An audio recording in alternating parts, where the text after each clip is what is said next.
The free transit for 12 and under, first of all, is something that Meritori instituted in Toronto, wildly successful, cost next to nothing actually, because there's very few young people between the ages of 7 and 12 using the system during peak hours.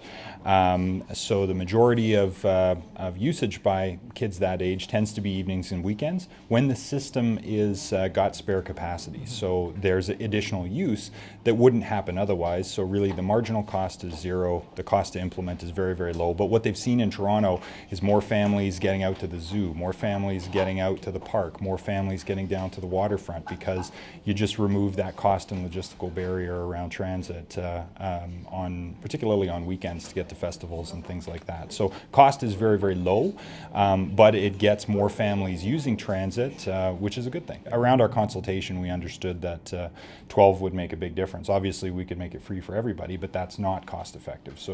So I thought 6 is too young a cutoff, the current cutoff. 12 and that break between elementary and junior high, and that point in time where kids tend to be let out on their own to get around in the system. Again, that low-income bus pass would kick in if a family needs it, but we want to introduce the idea of paying for a service that has value before you go too far down the road, and that's why the cutoff between elementary and junior high makes sense.